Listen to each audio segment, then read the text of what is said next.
sekarang kalau misalkan pandemi, terus Anda masuk ke digital, berarti Anda punya traffic online, itu satu. Apalagi kalau klien Anda B2B, developer dan sebagainya, itu nggak masalah pandemi nggak pandemi sebenarnya. Karena Anda bisa Zoom meeting, bisa kayak begini, bisa call Zoom meeting kayak begitu, nggak ada masalah. Saya pun barusan dapat partner dan sebagainya during pandemi malahan.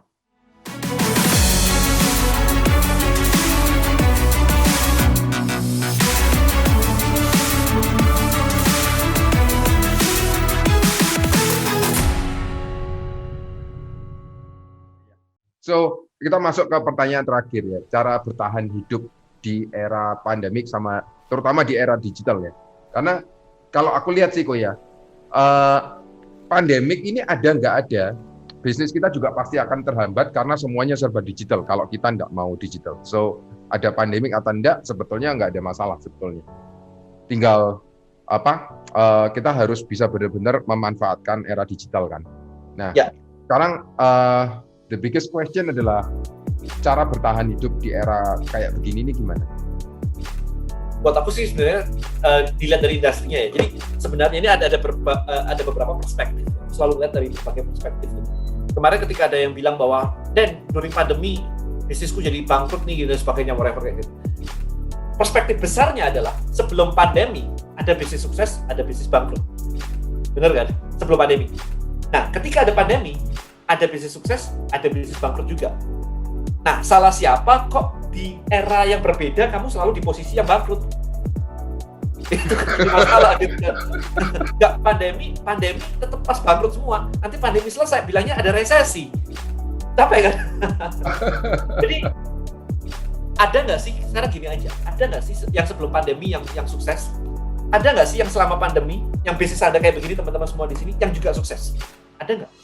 Kalau ada, berarti bisa gitu. Itu dulu. Buat menginstall belief bahwa pandemi itu nggak ngefek, gitu aja. Karena ada yang sukses, ada yang gagal kok. Ya. Nggak usah ngomong ini, mau restoran pun ada yang sukses, ada yang gagal gitu. Ya. Ya kan, jadi itu diinstall dulu. Nah, baru kita cari tahu, begitu yang sukses, apa sih yang membuat orang itu sukses during pandemi. Pandemi, itu yang di-cut sebenarnya adalah food traffic yang di-cut. Oke, yang di-cut adalah orang yang datang itu ke toko offline Anda, itu yang di-cut. Nah, sekarang kalau misalkan pandemi, terus Anda masuk ke digital, berarti Anda punya traffic online, itu satu. Apalagi kalau klien Anda B2B, developer dan sebagainya, itu nggak masalah pandemi nggak pandemi sebenarnya. Karena Anda bisa Zoom meeting, bisa kayak begini, bisa call Zoom meeting kayak begitu, nggak ada masalah. Saya pun barusan dapat partner dan sebagainya during pandemi malahan. Jadi nggak ada masalah. Jadi itu satu hal. Nah, kemudian kalau kita ngomong, kita mesti lihat landscape industrinya dulu. Kalau misalkan target market Anda adalah developer besar gitu, pertanyaannya, apakah developer itu berhenti mendevelop ketika pandemi? Jawabannya adalah enggak. Bang Chandra masih bikin, sahamnya dia masih naik banget. Yang lain-lain juga masih develop. Nggak ada gitu. Urusan klien nggak bisa bayar, itu urusannya dia. Tapi mostly sih masih bisa lah. Dia bikin strategi pricing dan sebagainya. Itu bukan urusan Anda gitu kan. Karena target market Anda adalah developernya. Dan harga Anda harusnya masih bisa, karena harga ngebangunnya lebih mahal daripada harga ngegambarnya.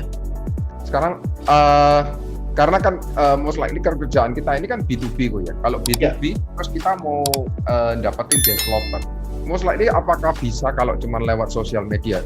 Tapi ini case-nya bukan cuma developer Indo kok ya. Kan bisa juga karena kita kan digital ya. Kayak klienku ini 99% luar negeri semua. Yang 1% cuma yang di Bali ini, Canggu ini di Tamora. Nah,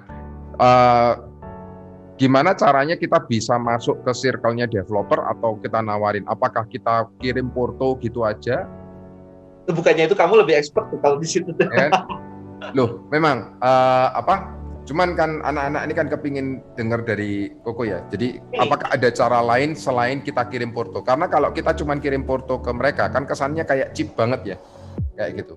Gini, aku lagi mikirin karena industrinya aku nggak kenal, maksudnya nggak kenal itu aku nggak tahu customer journey kepala mereka tuh apa.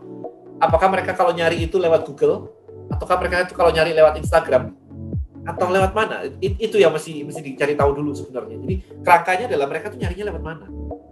Okay. Apakah kita perlu bikin website yang bagus dulu? Nah itu yang harus di research sebenarnya. Oh, website pasti sih karena kan itu kayak kartu nama ya.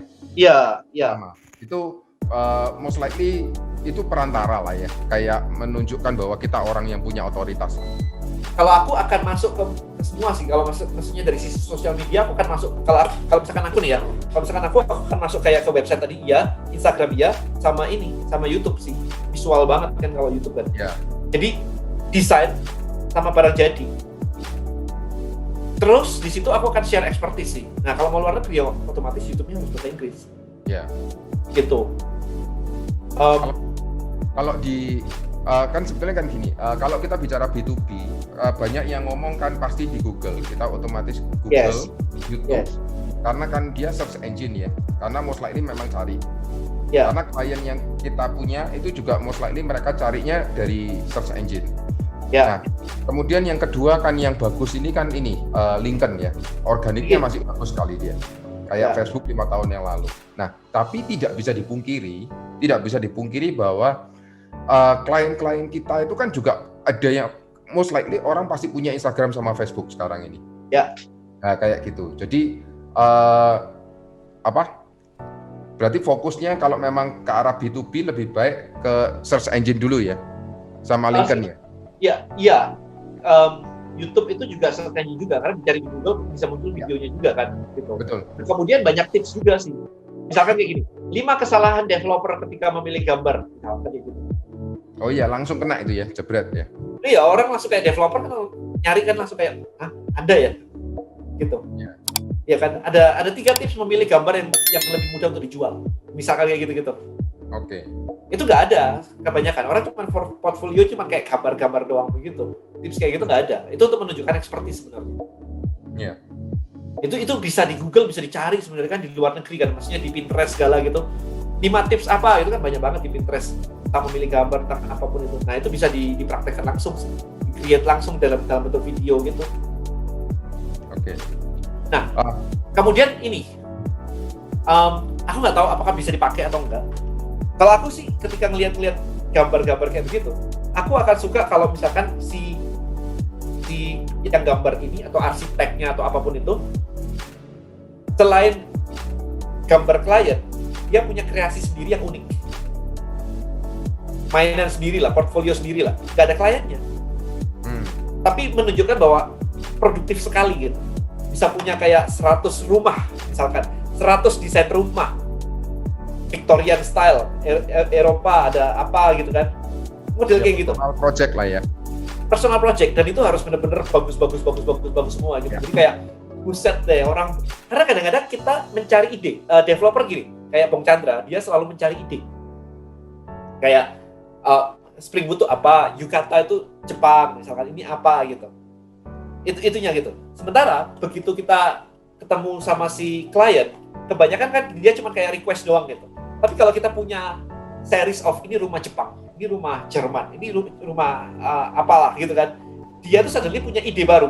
Wah, aku lihat profilnya dia jadi punya ide baru nih. Yuk ketemuan ayo sama orangnya yuk, siapa tahu dia bisa kasih aku ide nih gitu. Ya. Gitu. Jadi dijolt idenya, bahkan kayak bukuku kemarin tuh ada yang bilang kayak, dan bukumu aku belum baca dalamnya aja, baru halaman pembuka udah dapat insight. Nah kayak gitu yang dimauin. Baru buka portfoliomu aja, gue udah dapat inspirasi nih buat desain nih. Itu yang kita cari kayak begitu. Jadi produktif, keluarin aja terus banyak personal project kayak begitu sih. Nah kalau aku bukunya kok ngeliat judulnya aja sudah nggak perlu bah kita dalamnya kok. Dan is better than perfect kok. Pokoknya action.